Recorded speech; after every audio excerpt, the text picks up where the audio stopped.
तो नमस्कार दोस्तों, स्वागत है आप सभी का हमारे चैनल रोशन शाह स्टडी पॉइंट पर। आई होप आप सभी फिट होंगे, फाइन होंगे और अपने पढ़ाई रेगुलरली कर रहे होंगे। जैसा कि हमारी सीरीज में चल रहा था कि हम हमारा हाफ टर्म का सिलेबस खत्म हो चुका है। हमने मोस्ट इंपॉर्टेंट चैप्टर्स कर लिए हैं, मतलब चैप्टर्स के मोस्ट इंपॉर्टेंट क्वेश्चंस कर लिए हैं। अब हम करेंगे ऑल चैप्टर्स के मोस्ट इंपॉर्टेंट क्वेश्चन जो आपके एग्जाम के पर्सपेक्टिव से बहुत ज्यादा इंपॉर्टेंट है। ठीक है, तो आइए शुरू करते हैं। क्लास 11th का है ये, ठीक है। 12th का जल्दी आ ही जाएगा, तो आप बने रहिएगा चैनल पे।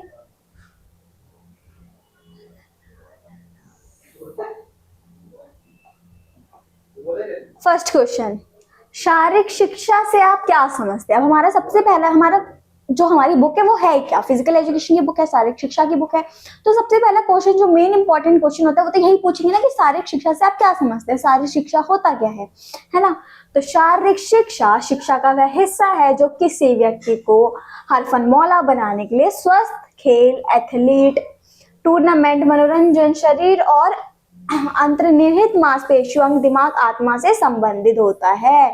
ठीक है, शारीरिक शिक्षा किससे संबंधित होता है? हमारे शरीर के अंदर जितने भी पार्ट्स होते हैं, मस्तिष्क के अंदर जितने भी पार्ट्स होते हैं, हम कोई भी काम करते हैं रेगुलर वे में भी, कैसे भी, तो उनसे रिलेटेड होता है। ठीक है, उनके बारे में पढ़ना ही शारीरिक शिक्षा कहलाता है। ठीक है, फर्स्ट क्वेश्चन हमारा क्लियर है कि शारीरिक शिक्षा होता क्या है। किसी भी अपने शारीरिक अंग के बारे में, मस्तिष्क के बारे में, किसी भी चीज के बारे में पढ़ना, शारीरिक चीजों के बारे में पढ़ना ही हमारा शारीरिक शिक्षा कहलाता है। सेकंड क्वेश्चन, शारीरिक शिक्षा का उद्देश्य क्या है? शारीरिक शिक्षा हम पढ़ क्यों रहे हैं, शारीरिक शिक्षा हमें करनी क्यों है, शारीरिक शिक्षा से हमें क्या क्या मिलता है? ठीक है, तो सेकंड क्वेश्चन हमारा ये है। तो शारीरिक शिक्षा सुविधाएं और व्यक्ति और समूह के लिए उन गतिविधियों में भाग लेने के लिए पर्याप्त समय जो शारीरिक रूप से स्वस्थ, मानसिक रूप से उत्तेजक और सामाजिक रूप से ऋण हो। अब शारीरिक शिक्षा हम क्यों पढ़ते हैं? शारीरिक शिक्षा हम इसलिए पढ़ते हैं ताकि लोग अपनी हेल्थ का ध्यान रखें, अपनी हेल्थ के प्रति सारी जो भी उनको चीजें बरतनी चाहिए वो बरतें। ठीक है, और अपनी हेल्थ को अच्छा करें, अपनी डाइट को अच्छा ले, उन सब को ठीक रखने के लिए और अब आजकल की जनरेशन को स्वस्थ रखने के लिए, हेल्दी बनाने के लिए हम क्या पढ़ते हैं? शारीरिक शिक्षा। सॉरी। थर्ड क्वेश्चन, शारीरिक शिक्षा पढ़ने के पश्चात हम कौन कौन सी करियर अपना सकते हैं? अब हम कौन कौन से करियर अपना सकते हैं शारीरिक शिक्षा को पढ़ने के बाद? अब हम शारीरिक शिक्षा पढ़ रहे हैं, हम कोई भी चीज पढ़ते हैं तो ऑब्वियसली हम कुछ ना कुछ उससे अपनाते हैं। अगर मैं अभी आर्ट्स की स्टूडेंट होती तो मैं अपना कोई ना कोई करियर बना रही होती है, मैं कुछ और भी पढ़ रही होती, हिस्ट्री पढ़ रही होती, आर्कियोलॉजिस्ट बन रही होती है, कुछ भी कर रही होती है। हर चीज पढ़ने का हमारा कोई ना कोई फायदा होता है। तो हमारा फिजिकल एजुकेशन पढ़ने का क्या फायदा होता है? हम फिजिकल एजुकेशन क्यों पढ़ते हैं? हमें ये करना। ठीक है, शारीरिक शिक्षा पढ़ने के पश्चात हम निम्नलिखित करियर अपना सकते हैं। कौन कौन से? प्रशिक्षण। ठीक है, प्रशिक्षण यानी कि कोच। ठीक है, हम कोच बन सकते हैं, हम ट्रेनिंग दे सकते हैं बच्चों को, है ना, उनको खिला सकते हैं, हम कोच बन सकते हैं। सबसे पहला हमारा ये हो गया।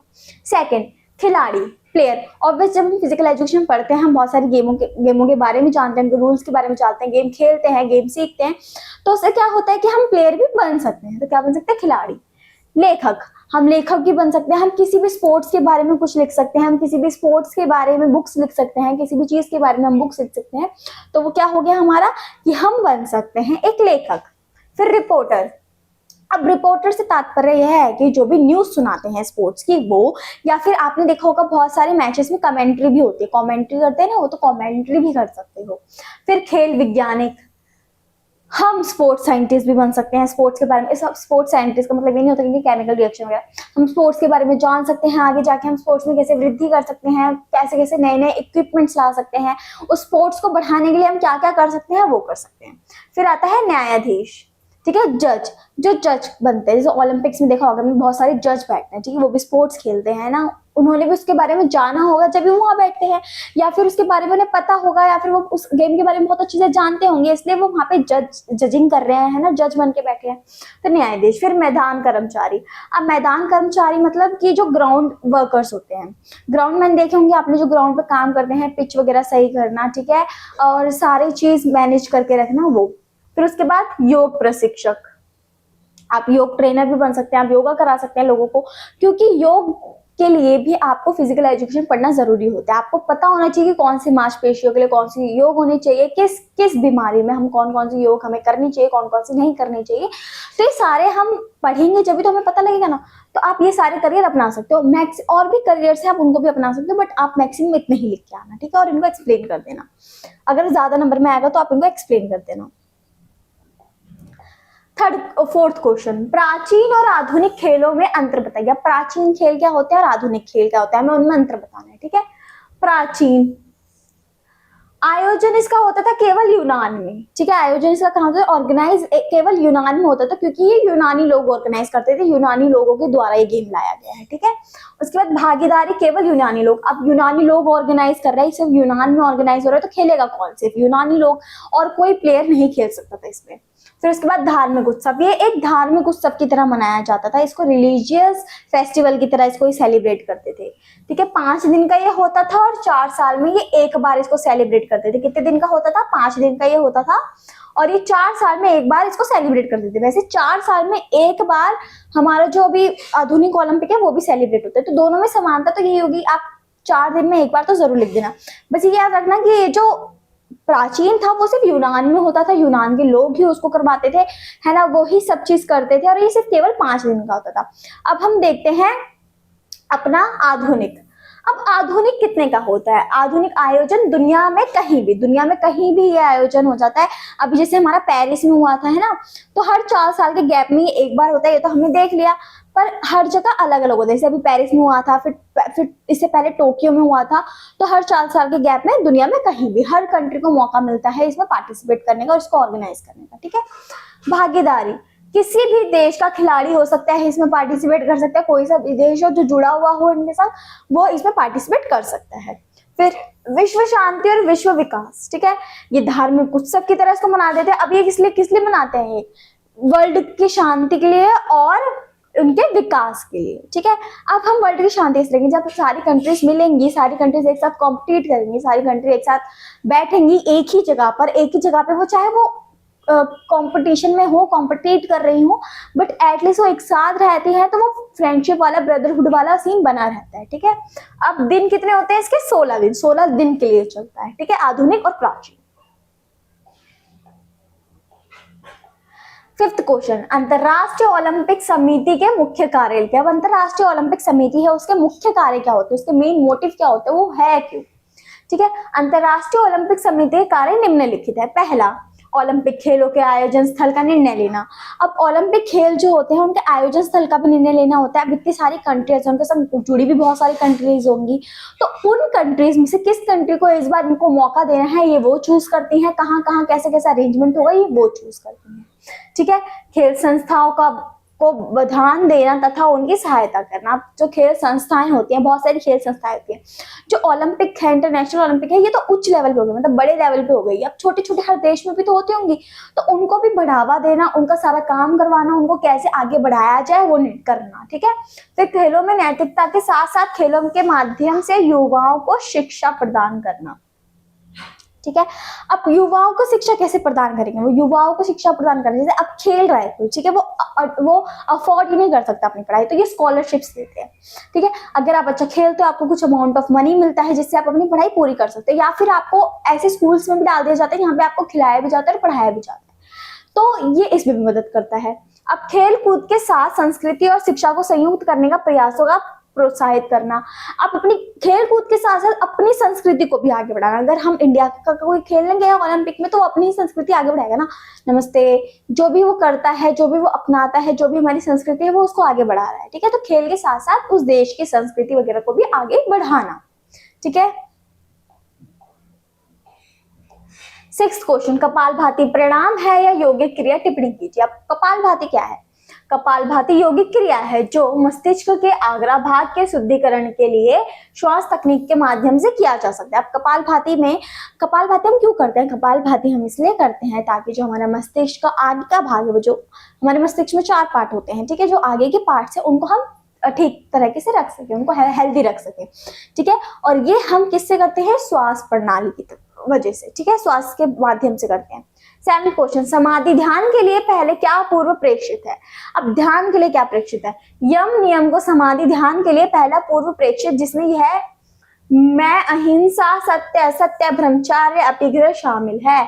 अब समाधि ध्यान के लिए हमें क्या अपनाना चाहिए, यम नियम अपनाना चाहिए, जिसके अंदर क्या आता है, सत्य बोलना, असत्य का निर्वाहन करना, असत्य को हटा देना मतलब असत्य को निकाल ही देना अपने जिंदगी से, ब्रह्मचर्य का पालन करना, अपिग्रह में रहना और अपिग्रह को शामिल करना। अपिग्रह मतलब शांति है ना, और हर चीज मेंटेन करके रखना, ठीक है, तो वो अपिग्रह के अंदर आ जाता है। जब आप अपने घर छोड़ के जाते हो, आप अकेले रहते हो, आप सत्य बोलते हो, आप जितनी भी मोह माया है उनसे दूर रहते हो, है ना, तो वो सब कहलाता है। वो सब नियम हमें फॉलो करने चाहिए समाधि ध्यान के लिए। 8वां, योग के महत्व को समझाइए। अब योग के क्या महत्व होते हैं, योग के शारीरिक और मानसिक व्यायाम होते हैं जिससे हमारे शरीर को लाभ होते हैं। योग के निम्नलिखित महत्व हैं। अब योग हम शारीरिक के लिए भी करते हैं, मानसिक के लिए भी करते हैं। अब योग के महत्व क्या हैं, योग के निम्नलिखित महत्व कौन कौन से। योग द्वारा हमारा शरीर तंदुरुस्त रहता है। अब योग द्वारा हमारा शरीर तंदुरुस्त ही रहेगा, ठीक है। अब हम योग करेंगे, हेल्दी चीज अपनाएंगे, एक्सरसाइज करेंगे तो हम तंदुरुस्त ही रहेंगे, ठीक है। उसके बाद हृदय और फेफड़ों का कार्य क्षमता में वृद्धि होती है। हृदय और फेफड़ों के लिए योग बहुत अच्छा होता है, चाहे आप कोई सी भी योग कर रहे हो, और इससे हम क्या बढ़ता है कि हृदय और फेफड़ों की कार्य क्षमता अच्छी रहती है, वो हेल्दी रहते हैं, वो फिट रहते हैं, ब्लड सर्कुलेशन अच्छे से बना रहता है, फेफड़ों से श्वास हम अच्छे से ले सकते हैं। तो इसलिए हमें भी योगा भी करनी चाहिए। हमें जरूरी नहीं कि हम अपने आप को हेल्दी मेंटेन रखने के लिए, मतलब डाइटिंग वाइटिंग फॉलो करने के लिए, पतले होने के लिए योगा कर रहे हैं, नहीं, आप अपने आंतरिक शरीर को भी अच्छा रखने के लिए योगा कर सकते हो। नियमित अभ्यास से शरीर रोग मुक्त हो जाता है। अब आप नियमित रूप से करते रहोगे योगा तो वो शरीर रोग मुक्त हो जाता है, ठीक है। हमें बीमारी लगने के बहुत कम चांसेस हो जाते हैं, क्योंकि हम बहुत हेल्दी रहते हैं, फिट रहते हैं, हमारा इम्यून सिस्टम बूस्ट हो जाता है, जिस वजह से हमें कोई भी बीमारी लगने में मतलब बीमारी लगने का चांसेस बहुत कम हो जाता है। फिर थकावट को दूर करने में सहायक होता है। अब थकावट कैसे दूर करेगा, थकावट को दूर, अब हम योगा वगैरह कर रहे हैं तो हमारे अंदर एनर्जी बनी रहेगी, ठीक है, तो वो थकावट को दूर करने में सहायक होता है। शारीरिक आसन में सुधार। अब हमारे जो शारीरिक पोस्चर जैसे हम खड़े हो रहे हैं, जैसे हम बैठ रहे हैं, जैसे हम लेट रहे हैं, उन सब में भी वो सुधार लाता है, ठीक है।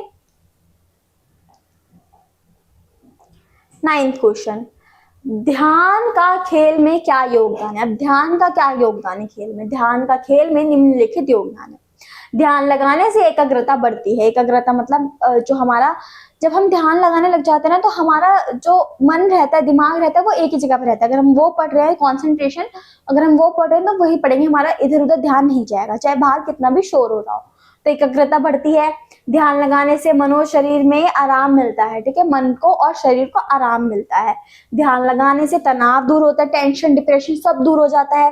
ध्यान लगाने से तंत्रिका तंत्र की क्रिया क्षमता में सुधार होता है। तंत्रिका तंत्र मतलब जो हमारा ब्रेन है, वो जो भी काम करने में मदद करता है, उन सब में सुधार होता है।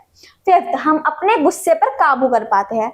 जब हम अपने मेंटली रूप से स्वस्थ रहेंगे, हम ध्यान लगाएंगे, तो हम अपने गुस्से पे, अपने इमोशन पे काबू कर पाएंगे, ठीक है। अब इमोशन और गुस्से पे कैसे काबू करेंगे, अब हमने ध्यान लगा रखा है, हमें गुस्सा आ रहा है किसी भी बात पे, तो हमें आ जाएगा कि हम अपने इमोशन को कैसे कंट्रोल करें, हम कैसे अपने गुस्से को रोके, ठीक है, कैसे अपनी भावनाओं को व्यक्त करने से रोके, ठीक है, तो इससे भी ये होता है। 10th क्वेश्चन, योग निद्रा की विस्तृत रूप से अभ्यास करें या ध्यान को बढ़ाने के लिए व्याख्या करें। योग निद्रा का अर्थ होता है आध्यात्मिक नींद, यानी कि जब हम, योग निद्रा का मतलब क्या होता है कि जब हम सो भी नहीं रहे और हम अपनी दुनिया से भी परे हैं, वो जो बीच का टाइम होता है जब हम ना सो रहे हैं और ना अपनी जो रियल दुनिया है उसमें है, तो उसको बोलते हैं आध्यात्मिक निद्रा। अब इसके क्या फायदे होते हैं, योग निद्रा के लाभ निम्नलिखित हैं। दिन भर तरोताजा रहना, हम तरोताजा रहते हैं दिन भर, है ना, फ्रेश फील करते हैं। शरीर या मस्तिष्क का स्वस्थ रहना, इससे थकान तनाव अवसाद दूर हो जाते हैं, ठीक है, थकान कम होती है, तनाव दूर हो जाते हैं। और ऑब्वियसली हम अपनी जो रियल लाइफ से दूर हो जाएंगे, या फिर जब हमें कुछ क्या बोलते हैं, हम डिप्रेस्ड हैं, हम सैड हैं, हम ध्यान में जाएंगे, निद्रा में जाएंगे, तो क्या होगा कि हम उस चीज को, टेंशन को भूलने लग जाएंगे। जब हम वो टेंशन ही भूल जाएंगे, हमें बहुत रिलैक्स फील होगा, तो वो टेंशन और दिमाग में वो तनाव रहेगा ही नहीं, तो उससे भी हमें मुक्त करता है, ठीक है। क्वेश्चन 10 हो गया हमारा। क्वेश्चन 11, अक्षमता और विकार के विभिन्नताएं बताइए। अक्षमता और विकार की विभिन्नताएं बतानी। अक्षमता क्या होता है और विकार क्या होता है? अक्षमता वह क्रिया है जिसकी व्यक्ति क्षति के कारण सामान्य जीवन संबंधी क्रिया को सामान्य रूप से नहीं कर पाता। ठीक है, क्या है ये? अक्षमता वो क्रिया है जिसकी क्षति के कारण जो भी हम अपना दैनिक कार्य है वो ठीक से नहीं कर पाते। ठीक है, यह है शारीरिक, संज्ञात्मक तथा बौद्धिक हो सकता है। यह व्यक्तित्व में जन्म तथा जीवन काल में कभी भी हो सकता है। ठीक है, क्या? अक्षमता। अब अक्षमता क्या होती है? देखो, अक्षमता वो होती है, अक्षमता वो चीज होती है जब हम अपना दैनिक कार्य जो हमें करना चाहिए हम नहीं कर पाते ठीक से। ठीक है, ये बचपन से भी हो सकती है, मतलब जन्मजात भी हो सकती है और जन्म के बाद भी हो सकती है। अक्षमता में हम डिसेबिलिटी को लाते हैं। ठीक है, जैसे अगर कोई बच्चा अपने मतलब बर्थ से पहले ही नहीं बर्थ में ही नहीं बोल सकता है ना, जैसे वो जन्मजात ही नहीं बोल सकता, ना सुन सकता है ना देख सकता है, फिर या फिर किसी एक्सीडेंट के बाद वो ये सब नहीं कर सकता।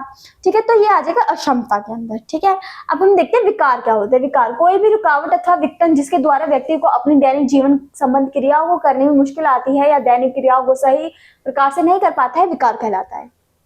किसी भी चीज के कारण अगर हम अपना दैनिक कार्य नहीं कर पाते हैं दोनों में ही, तो वो हम अक्षमता और विकार कहते हैं। पर अक्षमता क्या होती है? अक्षमता ये होती है वो जन्मजात होगी या फिर जन्म के बाद कभी भी हो सकती है, किसी भी एक्सीडेंट वगैरह किसी में भी। विकार हमारा दो टाइप का होता है, एक होता है जो जीवन काल के लिए होता है और एक होता है जो कुछ समय के लिए होता है। कुछ समय के लिए कैसे? जैसे एक्सीडेंट हो गया हमारे पैर में फ्रैक्चर है, हम वो काम नहीं कर पा रहे हैं, पर वो फ्रैक्चर किसी न किसी दिन तो ठीक हो जाएगा ना। बट अगर यहीं पे वो ब्लाइंड हो गया या फिर वो सुन नहीं पा रहा तो वो कभी ठीक नहीं होगा, तो वो अक्षमता कहलाएगी जहां पे हम ठीक नहीं हो सकते, और विकार ये कहलाएगा जहां हम ठीक हो सकते हैं या फिर हमें टेम्पररी टाइम के लिए वो चोट लगी है। ठीक है, यह सामान्यतः तंत्रिका तंत्र से संबंधित होता है, तंत्रिका तंत्र से संबंधित होता है। कोई भी विकार शुरू में साधारण समस्या जैसे प्रतीत होता है लेकिन बाद में बड़ा हो जाता है। विकार बाद में अक्षमता में विकसित हो जाता है। अब हमें एक्सीडेंट हुआ है, हमें चोट लगी है, फ्रैक्चर है, ठीक है, अब हम सोच रहे हैं कि भाई वो ठीक हो जाएगी, जो भी हड्डी हमारी टूटी है वो ठीक हो जाएगी, बट हमने उस पर लापरवाही बरत दी। जैसे डॉक्टर ने बोला कि आपको चलना नहीं है, आपको ये नहीं करना, पर हम वो सब कर रहे हैं। ठीक है, तो आगे जाके वो हमें लगेगा तो सही, वो प्लास्टिक खोल देंगे, हमें लगेगा कि वो ठीक हो गया है, बट आगे जाके आपको नहीं पता लगेगा कि कब वहां पे इन्फेक्शन फैल जाएगा, कब वो बढ़ती चली जाएगी। तो इसलिए हमें हमेशा कंसल्ट करना चाहिए अपनी छोटी से छोटी चोट पे डॉक्टर से। ठीक है, ताकि वो चोट जाके बड़ी ना हो जाए और आगे आपको प्रॉब्लम ना आए। ठीक है, तो विकार और अक्षमता समझ गए आप। नेक्स्ट, रूपांतरिक शारीरिक शिक्षा के विविध उद्देश्यों को सूचीबद्ध कीजिए। रूपांतरिक शारीरिक शिक्षा के निम्नलिखित उद्देश्य: शारीरिक शिक्षा की सेवाएं प्रदान करना। आप शारीरिक शिक्षा को सेवाएं प्रदान करना, शारीरिक शिक्षा के बारे में लोगों को बताना, उनको इंट्रोड्यूस करना फिजिकल एजुकेशन से। ठीक है, देन गमक कौशलों का विकास करना। गमक कौशल मतलब गमक कौशल, जो भी हम कौशल करते हैं, जो भी बच्चे काम करने में अच्छे हैं उस काम का करना। ठीक है, उसके बाद खिलाड़ियों को आत्मविश्वास का विकसित करना, खिलाड़ियों के अंदर आत्मविश्वास डालना, सेल्फ कॉन्फिडेंस डालना, ताकि वो अच्छे से खेल पाए और उनको ये विश्वास दिलाना कि वो एक अच्छे खिलाड़ी हैं या फिर वो ये गेम अच्छे से खेल सकते हैं।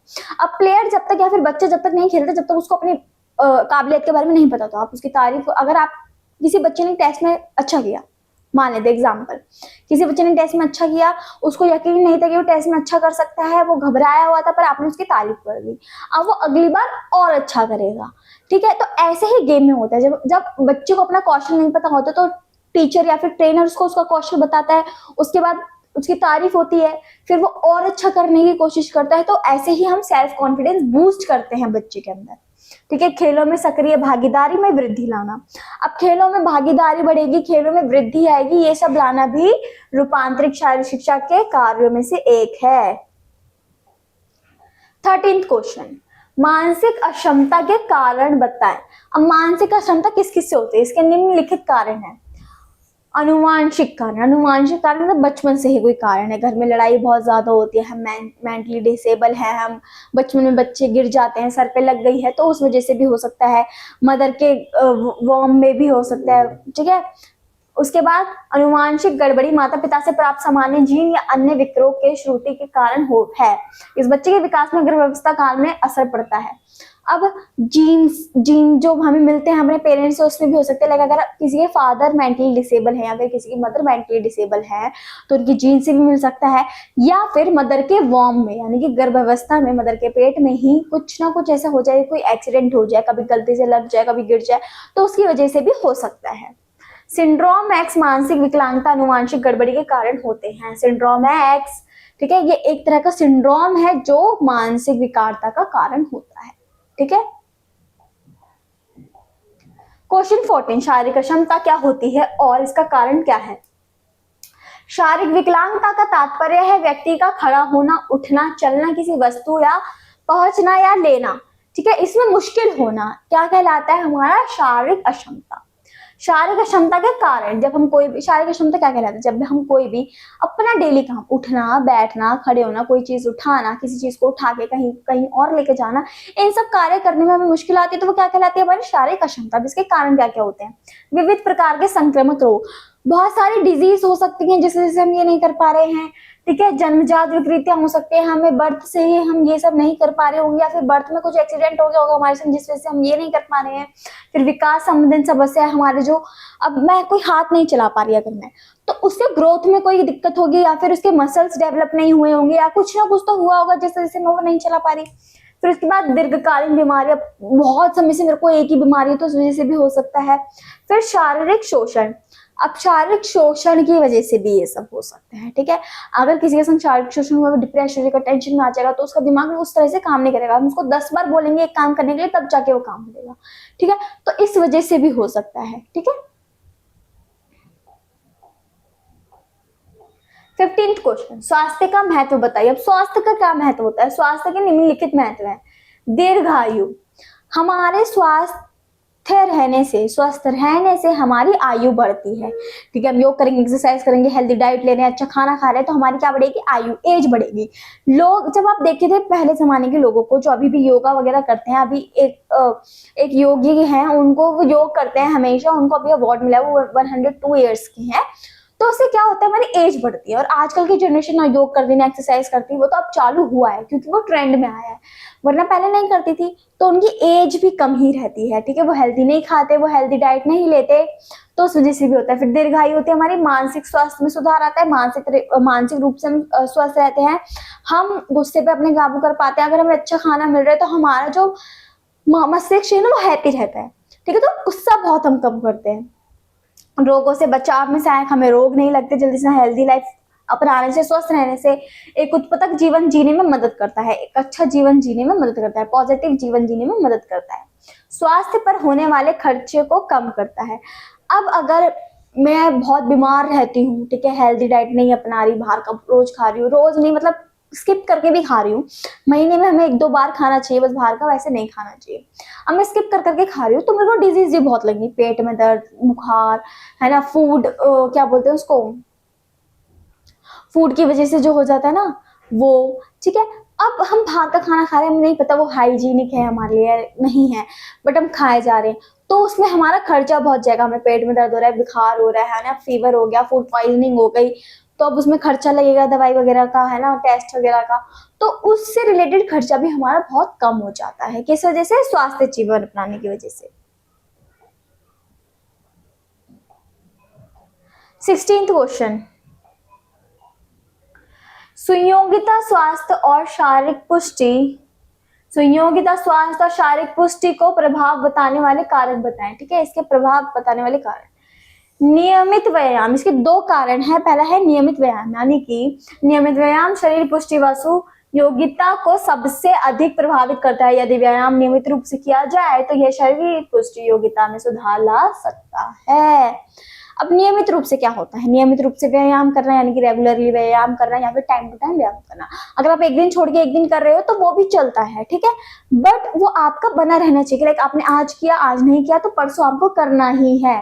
ठीक है, अच्छी डाइट प्लान बना लेना, अच्छे से अपना रूटीन बना लेना, नियमित रूप से व्यायाम करना वो। उसके बाद आराम, उचित आराम से शारीरिक पुष्टि और सुयोगिता पर सकारात्मक प्रभाव पड़ता है। हमें आराम भी करना चाहिए, उचित आराम करना चाहिए, हमें जितना आराम की नीडेड है उतना सोना चाहिए। 8 घंटे से कम नहीं सोना चाहिए, उससे ज्यादा भी नहीं सोना चाहिए। ठीक है, टाइम से सोना चाहिए, टाइम से उठना चाहिए, वो सब करना चाहिए। क्वेश्चन 17, सुयोग्यता को स्पष्ट कीजिए। सुयोग्यता क्या होता है? शारीरिक तथा मानसिक रूप से स्वस्थ होने की दिशा को सुयोग्यता कहा जाता है। या सुयोग्यता एक व्यक्ति की वह योग्यता है जिसके द्वारा वह संतुलित जीवन का यापन करता है। सुयोग्यता क्या होती है? शारीरिक और मानसिक रूप से स्वस्थ रहना सुयोग्यता कहलाता है। बस खत्म। 18th क्वेश्चन, शारीरिक पुष्टि को घटक बताइए। शारीरिक पुष्टि के हमें घटक बताने। शारीरिक पुष्टि के कौन कौन से घटक होते हैं? शारीरिक पुष्टि के घटक होते हैं, पहला शक्ति। अब हमें शारीरिक पुष्टि के लिए हमें क्या क्या चाहिए होती है? एनर्जी चाहिए होती है, शक्ति चाहिए होती है ताकि हम अपना डेली काम कर सके। फिर रफ्तार, स्पीड भी चाहिए होती है। अब हम बहुत धीरे धीरे काम कर रहे हैं तो वो टाइम से कंप्लीट नहीं होगा। अब हमारे पास एनर्जी है तो हमें उसको यूटिलाइज करना है, हम स्पीड में काम कर सकते हैं। जैसे मैं स्पीड में पढ़ा रही हूँ तो वही हमारा आ जाता है शारीरिक पुष्टि के अंदर। फिर धैर्य, हमें धैर्य रखना पड़ता है हर काम को करने से पहले। हम जल्दी जल्दी तो कर रहे हैं बट हमें पता होना चाहिए ना वो कैसे काम कर रहे हैं, क्या करना है उसमें, और फिर उससे इरिटेट नहीं होना। धैर्य रखने की भाई वो एक टाइम पे खत्म हो ही जाएगा, ठीक है। फिर लचीलापन, फ्लेक्सिबिलिटी रहनी चाहिए। फिर चाल से संबंधित योग्यताएं, फिर हमारी चाल भी ठीक हो जाती है, यानी कि पोस्चर वगैरह जो भी हम काम करते हैं, काम करने का हमारा तरीका है वो सब ठीक हो जाता है, ठीक है। 19th क्वेश्चन, योग्यता के बढ़ावा देने के लिए कौन कौन से पारंपरिक और क्षेत्रीय खेल हैं? बढ़ावा देने के लिए, ठीक है। पारंपरिक खेल अभी देखते हैं हम। पारंपरिक खेल कौन कौन से हैं जो योग्यता को बढ़ावा देते हैं? पहला कबड्डी। कबड्डी आप सबको पता है क्या होता है? मुक्केबाजी, बॉक्सिंग, घोड़े की सवारी, घुड़सवारी और तेल कुश्ती, ठीक है। इसमें मतलब बॉडी पे तेल लगा के फिर कुश्ती करते हैं, ठीक है। ग्रिप बनानी पड़ती है, बहुत कुछ करना पड़ता है, ये बहुत मुश्किल होती है। तो ये हो गए हमारे पारंपरिक खेल। अब हम देखते हैं क्षेत्रीय खेल। कुश्ती ये क्षेत्रीय खेलों में ही आता है। अब आप बोलोगे दोनों सेम है, बट वो पारंपरिक खेल है जो पूरी कंट्री खेलती भी आ रही है, और ये क्षेत्रीय खेल है जो एक एक क्षेत्र में खेले जाते हैं। कुश्ती, खो खो, कबड्डी और रग्बी ये खेले जाते हैं अलग अलग उसमें, ठीक है। तो आपको याद रखना है कि पारंपरिक खेल कौन से होते हैं, क्षेत्रीय खेल कौन से होते हैं। अब 20वां क्वेश्चन, पारंपरिक खेलों से आप क्या समझते हैं? पारंपरिक खेल क्या होते हैं, उससे हम क्या समझते हैं? परंपरागत खेल भारत के खेल की संस्कृति विरासत में है। यह खेल ऐसे विशिष्ट अधिकार प्रदान करते हैं जो आमतौर पर मुख्य धारा के खेल नहीं होते। इनका मुख्य भागीदारी प्रति केंद्रित है जो कि सभी गतिविधि माध्यम से सात्विक अनुभव देते हैं। अब पारंपरिक खेलों में क्या होता है? जैसे आजकल के खेलों में क्या होता है, हर देश चाहता है कि भाई उसका जो प्लेयर है वो मेडल लाए, उसका प्लेयर मेडल लाए, ये कंपटीशन करते हैं। पर पारंपरिक खेलों में क्या होता था? पारंपरिक खेलों में सिर्फ एक मोटिव होता था कि लोग उसमें पार्टिसिपेट करें, सिर्फ भागीदारी ले। जीतना मोटिव नहीं होता था उनका मोटिव होता था ज्यादा से ज्यादा लोग भागीदारी ले, क्योंकि जितने ज्यादा लोग भागीदारी लेंगे उतनी ही ज्यादा अवेयरनेस बढ़ेगी, उतनी ही ज्यादा लोग हेल्थ को प्रमोट करेंगे, ठीक है। तो पारंपरिक खेलों में ये होता था। 21वां क्वेश्चन यानी कि 21st क्वेश्चन, योग व्यक्तिगत शक्ति को बढ़ाने में किस प्रकार योगदान दे सकता है? व्यक्तिगत शक्ति को बढ़ाने में योग किस प्रकार योगदान देता है? सकारात्मक भावनाओं के विकास के लिए योग आवश्यक है। ये भावनात्मक संतुलन को बढ़ावा देता है और भावनात्मक नियमों में सहायता करता है। अब योग क्या करता है? योग हमें शारीरिक रूप से स्वस्थ बनाता है। अब भावनात्मक यानी कि हमें इमोशन कंट्रोल करने में मदद करता है। हमें कहाँ रोना है, कहाँ गुस्सा करना है। अब जो टीम लीडर है वो हार रहा है तो अपनी टीम पे गुस्सा थोड़ी करेगा, चिल्लाएगा थोड़ी कि भाई तुम ये क्यों नहीं कर रहे, तुम वो क्यों नहीं कर रहे। उस मौके पर अगर आप डूब रहे हो तो आपको अपनी टीम को कैसे बचाना है बिना किसी गुस्से के, बिना किसी फ्रस्ट्रेशन के। तो योग की वजह से हम ये भी सीखते हैं। योग की वजह से हम अपने इमोशन को कंट्रोल करना सीखते हैं, अपने इमोशन को कैसे यूटिलाइज करें, अपने इमोशन को कैसे लाएं या फिर अपने इमोशन को कैसे रोक के अपनी टीम को आगे बढ़ाएं, ये हमें कंट्रोल करने में मदद करता है, ठीक है। तो भावनात्मक संतुलन को बढ़ावा देता है और भावनात्मक नियमों में सहायता करता है, ठीक है। 22वां क्वेश्चन, तनाव कम करने में योग की भूमिका बताएं। तनाव कम करने में योग की क्या भूमिका होती है? कोई शोधन के संकेत मिले हैं कि योग तनाव और चिंता को कम करने में मदद करता है। योग से आप मूड और सेहत की सामान्य भावनाओं में सुधार ला सकते हैं। योग में ध्यान करने से हम अपने मन को और मस्तिष्क को शांत कर सकते हैं और अपनी भावनाओं को भी कंट्रोल कर सकते हैं। तनाव जब मतलब कुछ साइंटिस्टों ने बताया है कि लाइक मेडिटेशन करने की वजह से हमारी टेंशन दूर होती है, हम अपने तनाव को दूर कर सकते हैं। अब हम अपने तनाव को दूर कर सकते हैं तो कैसे कर सकते हैं? जब हम मेडिटेशन करते हैं, मैंने आपको पहले अभी जब हमने क्वेश्चन डिस्कस किया था इससे पहले, निद्रा वाला, तो वो मेडिटेशन ही होता है एक तरीके से। जब मेडिटेशन वगैरह करते हैं, ध्यान लगाते हैं, तो हम अपनी रियल लाइफ से मतलब जो हमारे आसपास चल रहा है उससे दूर होते हैं और अपनी टेंशन से दूर होते हैं, हम रिलैक्स्ड होते हैं। जिससे धीरे धीरे धीरे धीरे करके हम उस टेंशन के बारे में भूल जाते हैं, फिर हमें लगने लगता है यार छोटी सी बात थी, मैं इतना बड़ा कर रही थी उस बात को। ठीक है, तो इसलिए ध्यान लगाना भी जरूरत है। मेडिटेशन करने से हम डेली लाइफ में एक्टिव रहते हैं, हम एक्टिव रहते हैं, हमेशा सुबह से शाम तक में कोई काम कर रहे हैं तो हम एक्टिव रहते हैं। ठीक है, और टेंशन फ्री रहते हैं, टेंशन से मुक्त रहते हैं। योग की आधुनिक अवधारणा क्या है? 23वां क्वेश्चन, योग की आधुनिक अवधारणा क्या है, यानी कि अभी योग की अवधारणा क्या है? आधुनिक योग में विभिन्न लक्ष्यों के साथ योग तकनीक की एक विशिष्ट श्रृंखला शामिल है, जिसमें तंत्रिका और भक्ति अभ्यास, हठ योग से प्राप्त शारीरिक मुद्राएं और हिंदू राष्ट्र निर्माण की रणनीतियां हैं। इसमें भिन्न रूपों में वेदों में उत्पन्न योग दर्शन भी शामिल है। अब योग की आधुनिक अवधारणा क्या है, यानी कि अभी की अवधारणा क्या है योग की? योग की अभी की अवधारणा यह है कि योग हमारे जो वेदों में योग थी उनको भी मिला के बना हुआ है और अभी की योग को भी मिला के बना हुआ है। ठीक है, उसने हमारे पुराने जो क्या बोलते हैं तरीके थे वो भी अपना रखे हैं, अभी भी वो चल रहे हैं। उसके बाद ये हमारे देश के लिए, हमारे देश को प्रमोट करने के लिए होता है। जैसे हम कोई भी, अगर हम किसी भी ओलंपिक में जा रहे हैं तो हर देश अपने आप को प्रमोट करने के लिए जा रहा होता है किसी भी ओलंपिक में। ठीक है, और इसलिए वो ज्यादा से ज्यादा कोशिश करते हैं कि वो मेडल्स लाएं ताकि उनका देश प्रमोट हो, उनकी संस्कृति प्रमोट हो। ठीक है, तो अपने देश को भी प्रमोट करने के लिए हम ये सब करते हैं। आधुनिक योगा में हम ये करते हैं। ठीक है, अब 24वां क्वेश्चन, प्राचीन ओलंपिक खेल के बारे में लिखिए। प्राचीन ओलंपिक खेल के बारे में बता रहे हैं। प्राचीन ओलंपिक खेल होता क्या था, कैसे आया, क्यों आया, क्या हुआ? प्राचीन ओलंपिक खेल 76 ईसा पूर्व में शुरू हुई या 394 एडी मुख्य रोमन राजा थियोडोसिस के द्वारा बंद हुआ। ये शुरू कब हुआ? 76 ईसा पूर्व में। ठीक है, और बंद कब हुआ? 394 एडी में। किसके द्वारा? रोमन के राजा थियोडोसिस के द्वारा बंद हुआ। खेलों में धार्मिक मूल्य ज्यादा था। युद्ध ओलंपिक खेलों के दौरान रुक जाते थे। सिर्फ यूनानी ही प्राचीन ओलंपिक खेलों में भाग ले सकते थे। अब उन्होंने क्यों बंद करवाया? रोमन के राजा थियोडोसिस ने इसलिए बंद करवाया क्योंकि एक तो ये रीजनल फेस्टिवल की तरह मनाते थे, उसके बाद उसमें सिर्फ यूनानी लोग ही पार्टिसिपेट कर सकते हैं, यूनानी लोग ही खेल सकते हैं। अब इनके गेम की वजह से, इसी गेम की वजह से क्या होता था कि जो राजा है, मतलब जो भी राजा हैं जिनके बीच में युद्ध चल रहा है, उनको युद्ध रोकना पड़ता था कि भाई उनको ओलंपिक गेम ऑर्गेनाइज हो रहा है। मतलब जो भी यूनान के आसपास थे उनको युद्ध रोकना पड़ जाता था। इस खेल के बीच में वो युद्ध ही नहीं होता था, सिर्फ यूनानी लोग खेलते थे, यूनानी लोग ही सब करते थे। इसलिए रोमन राजा थियोडोसिस ने इसको करा दिया बंद, प्राचीन ओलंपिक बंद। इसलिए अब जो नया ओलंपिक आया है, जो अब चालू है, इसको बोलते हैं हम आधुनिक ओलंपिक। ठीक है, 25वां क्वेश्चन, भारतीय ओलंपिक संघ का वर्णन करें। अब भारतीय ओलंपिक संघ जो है वो क्या काम करती है, क्यों करती है, कैसे करती है, वो वर्णन करना है। भारतीय ओलंपिक एसोसिएशन की स्थापना सन 1927 में हुई। सर दोराबाजी टाटा इस एसोसिएशन के संस्थापक थे। कौन थे? दोराबाजी टाटा। कब चालू हुआ ये? 1927 में। और इसके संस्थापक कौन थे? दोराबाजी टाटा।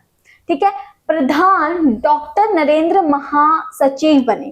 प्रधान डॉक्टर नरेंद्र क्या बने? उसके महासचिव बने। सर दोराबाजी टाटा अंतरराष्ट्रीय ओलंपिक समिति के प्रथम सदस्य नियुक्त हुए। भारतीय ओलंपिक संघ के पदाधिकारी का चुनाव 4 वर्ष में एक बार होता है। ठीक है, अब सबसे पहले ये कब चालू हुआ? 1927 में। और इसका जो क्या बोलते हैं उसको, संस्थापक कौन बना? सर दोराबाजी टाटा। इन्होंने चालू किया, ये इंडिया में लाए। ठीक है, इसके महासचिव कौन बने? प्रधान डॉक्टर नरेंद्र जी। ठीक है, और फिर क्या होता है इसका, जो ये काम क्या करता है, ये इंटरनेशनल ओलंपिक के संग कोलैब करता है और भारतीय ओलंपिक्स को बढ़ावा देता है, या फिर जो भारतीय ओलंपिक के प्लेयर चुनने होते हैं जो ओलंपिक में खेलने जाएंगे उनको ये चूज करता है। अब इसके जो न्यायाधीश के चुनाव कितने बार होते हैं? 4 साल में एक बार। ठीक है, मतलब जैसे होता है कि 4 साल में एक बार ये ऑर्गेनाइज होता है और 4 साल में एक बार इसके चुनाव होते हैं। ठीक है, सेम ये याद रख लेना बस। तो यही थे हमारे टॉप 25 क्वेश्चन आंसर जो आपके एग्जाम के पर्सपेक्टिव से बहुत इंपॉर्टेंट है। अगर आप चैप्टर नहीं पढ़ रहे, चैप्टर स्किप्स कर रहे हो, तो आपको ये सब समझ में नहीं आएगा, तो आप चैप्टर्स भी पढ़ते रहना साथ के साथ। ठीक है, वीडियोस हैं चैप्टर के, आप उनको देख सकते हो। और हर एक चैप्टर के अलग अलग पार्ट भी हैं क्वेश्चन आंसर के। उस चैप्टर से कौन सा क्वेश्चन आंसर इंपॉर्टेंट है, कौन सा चीज हमारे लिए बहुत इंपॉर्टेंट है, तो वो भी आप देख सकते हो। ठीक है, तो मिलते हैं आपसे हमारी अगली वीडियो में, तब तक के लिए टेक केयर।